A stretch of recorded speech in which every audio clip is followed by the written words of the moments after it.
Moda vai muito além de estética, de arte, futilidade. Tem a ver com imagem, com autoridade, tem a ver com conforto, com ergonomia, com postura. Portanto, preocupe-se da maneira como você se veste, como você se apresenta ao mundo. Sem dúvida, a primeira forma com que os teus clientes, os teus pacientes, que as pessoas à sua volta vão te enxergar e vão te julgar é a maneira como você se veste.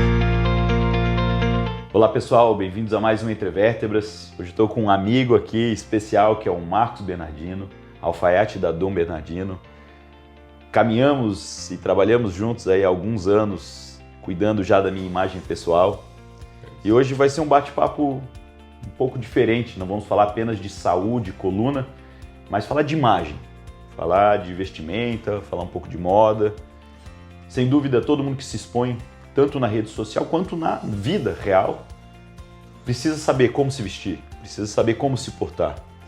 E a ideia dessa conversa hoje é a gente falar sobre esse assunto, como que a imagem impacta a percepção das pessoas, dos clientes com relação ao nosso trabalho, né?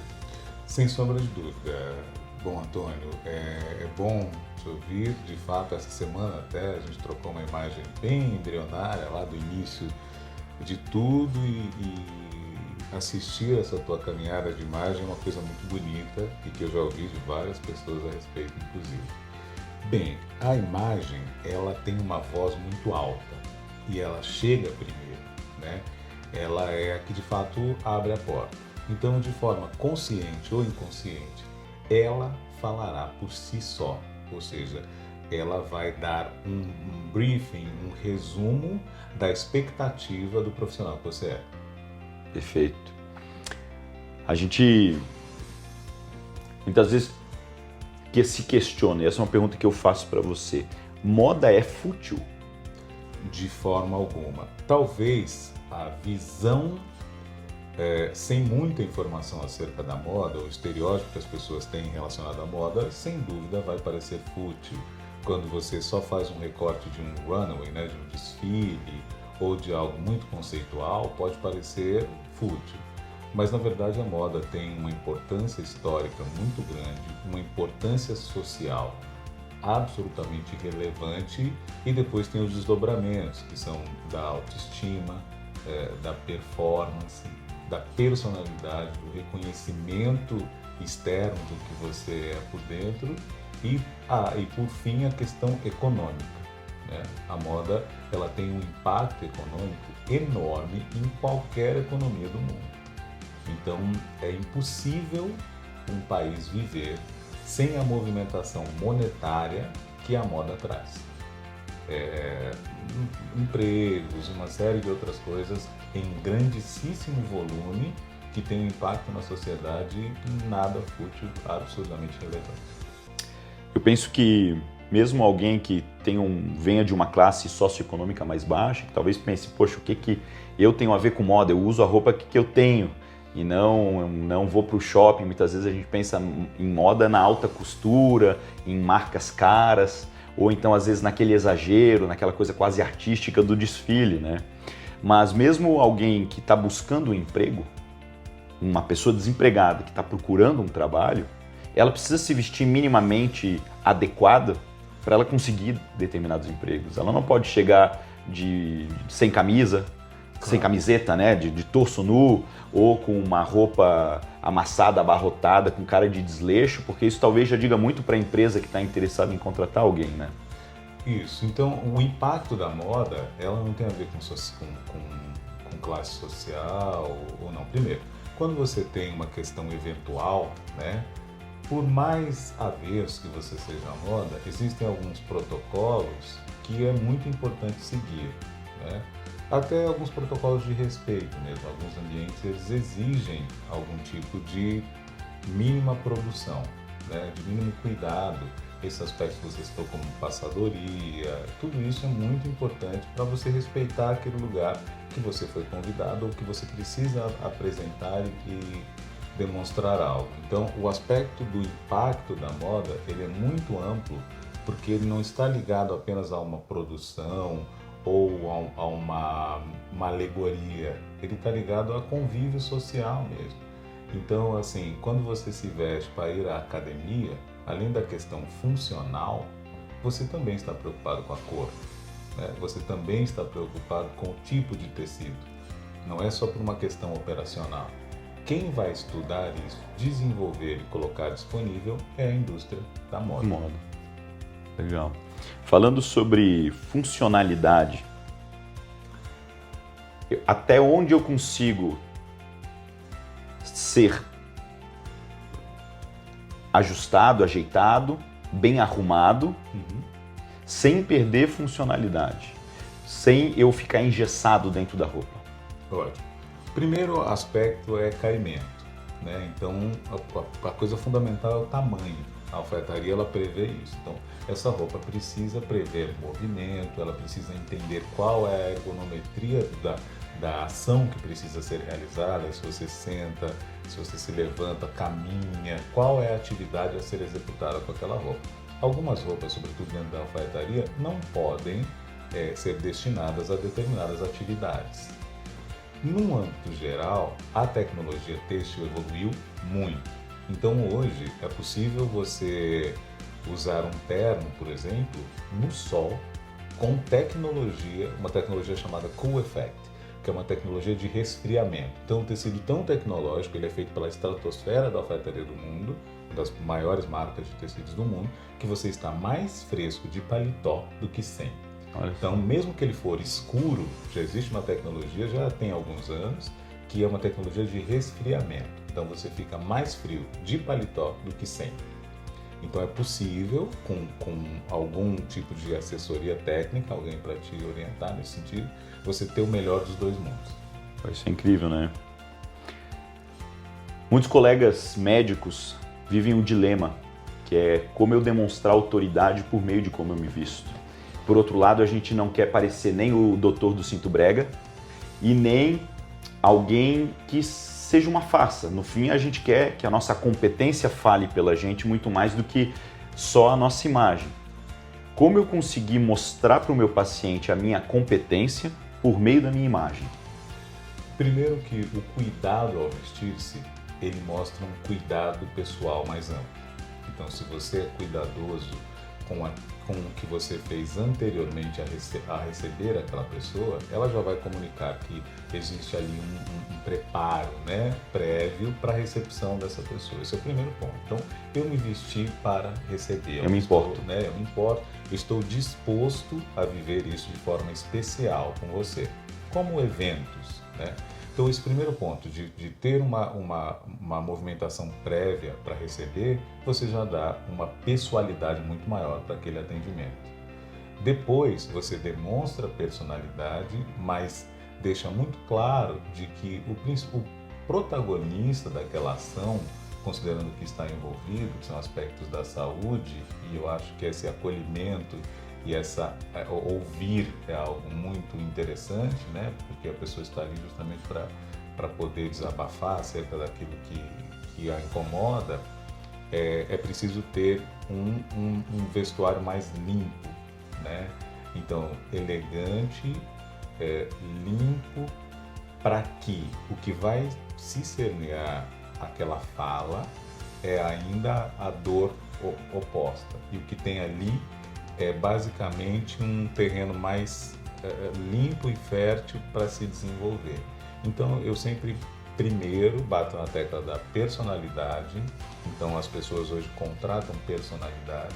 É necessário que eu te enxergue e, além da sua capacidade técnica, eu perceba que dessa forma só você é capaz de fazer.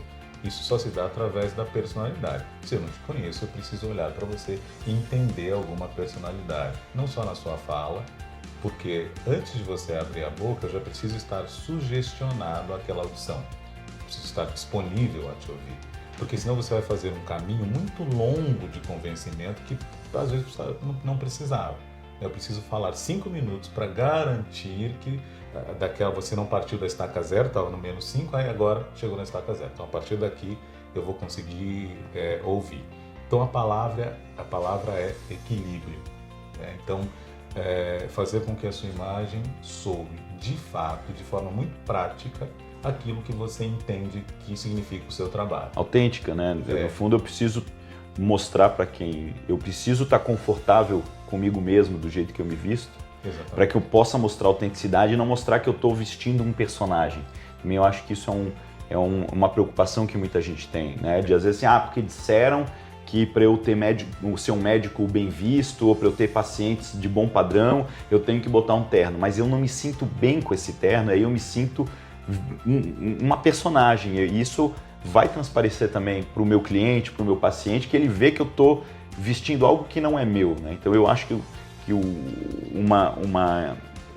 link muito importante da moda com a imagem é você conseguir vestir bem a pessoa de forma genuína, autêntica, né? Eu digo que roupa ela é importante demais para que você não cuide desse aspecto e fútil demais para te incomodar depois que você já cuidou.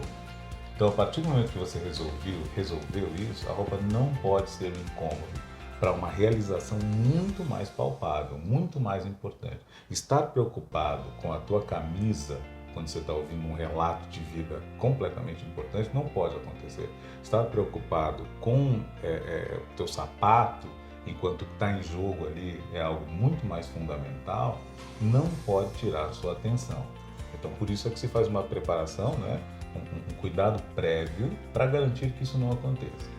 Assim, na profissão, no casamento, quando você vai fazer um noivo, por exemplo, então eu digo muito que você não pode estar incomodado com o seu terno. Aquele dia ali, esse incômodo não pode ter. Então nós vamos garantir que isso não aconteça e na vida as pessoas, eu acredito que devem pensar nesse aspecto de é pouco para o dia, mas muito para a prévia.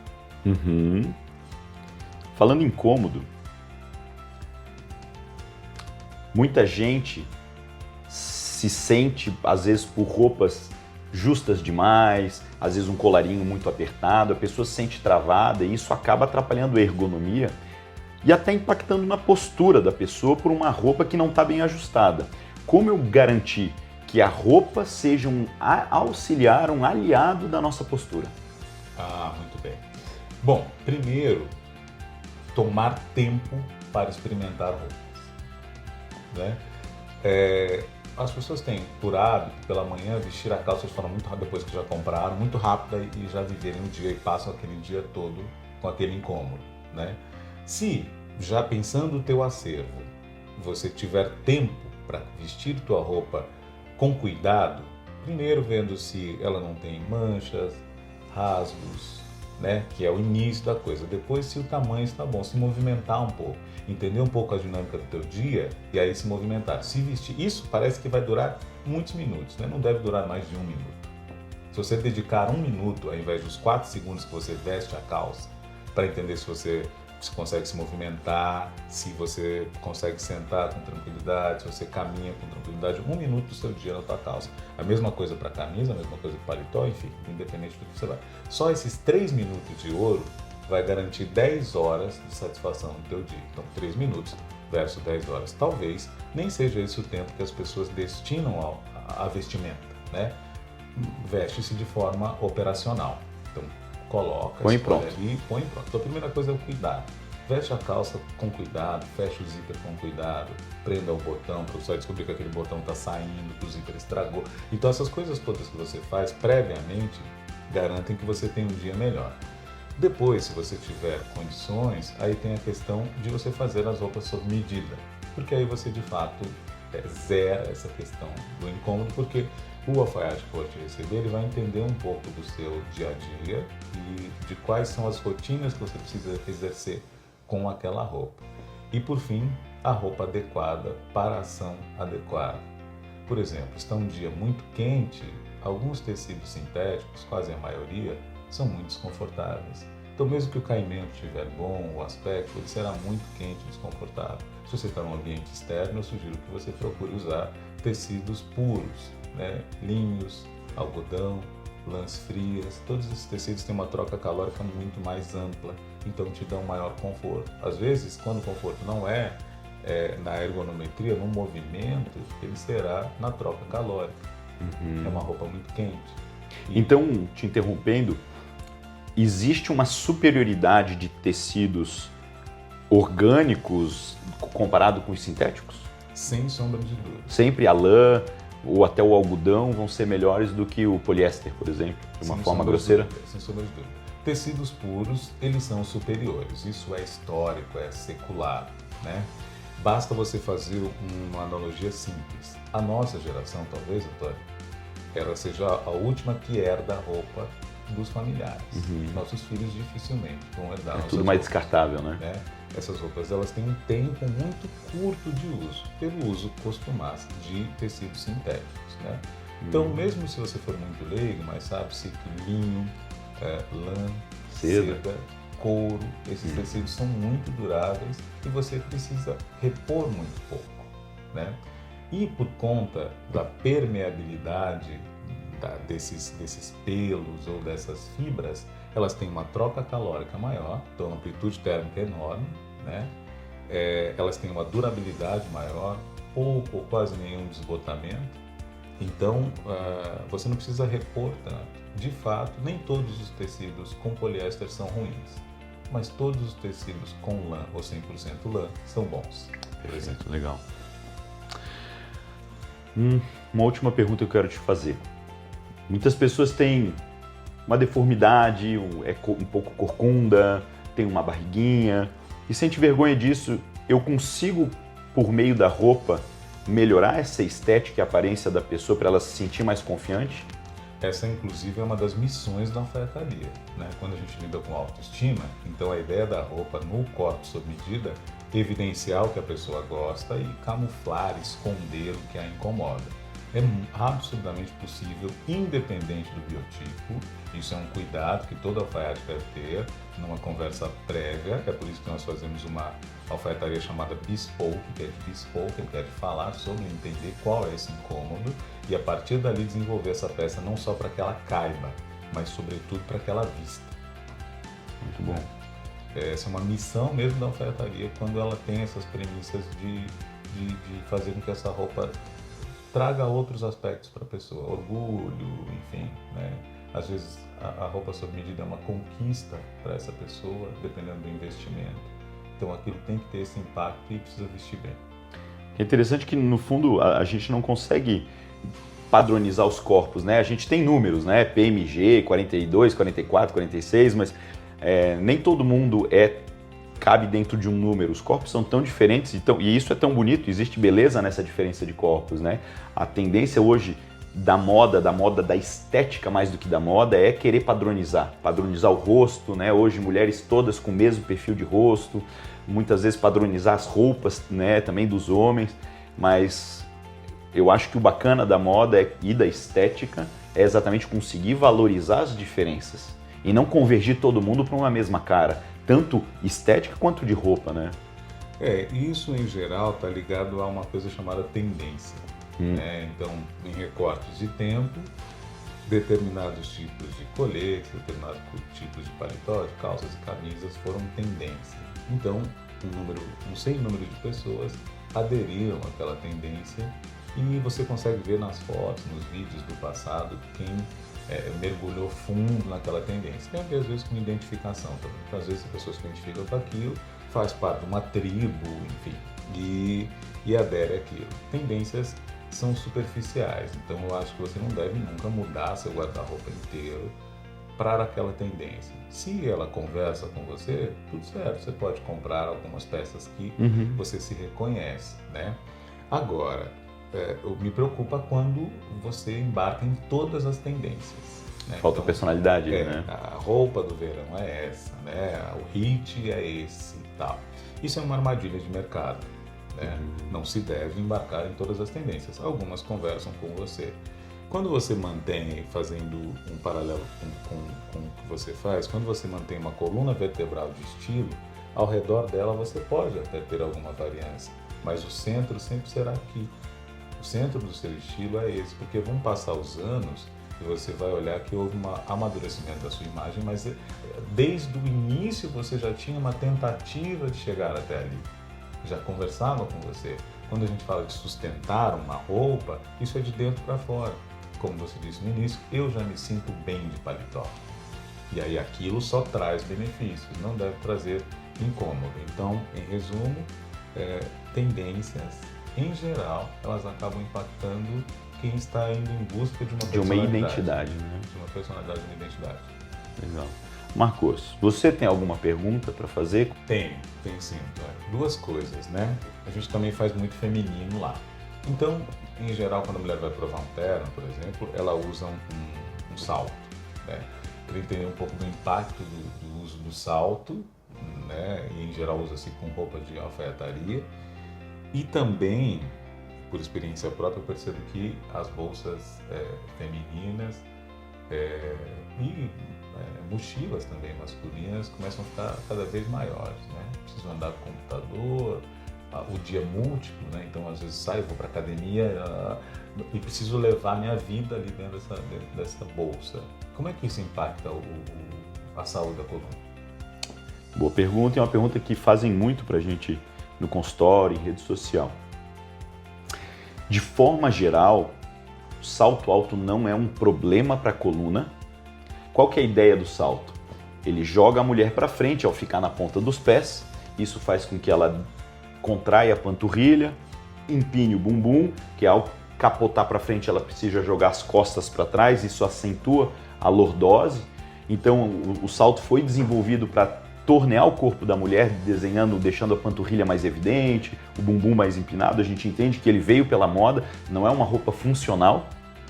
Mas se a mulher tem uma boa estrutura muscular para sustentar essa postura, isso não se torna um problema, principalmente em saltos que tenham 3, 5 centímetros. Claro, se eu estou falando de um Luiz XV aí gigante, a mulher não vai aguentar muito tempo usando. Mas não é o salto que faz mal para a coluna, é a falta de músculo para sustentar a postura da pessoa. E aí pode ser descalço, com tênis de corrida, com tênis street, com uma sapatilha, com um salto, com uma anabela, não importa, a pessoa vai ter dor.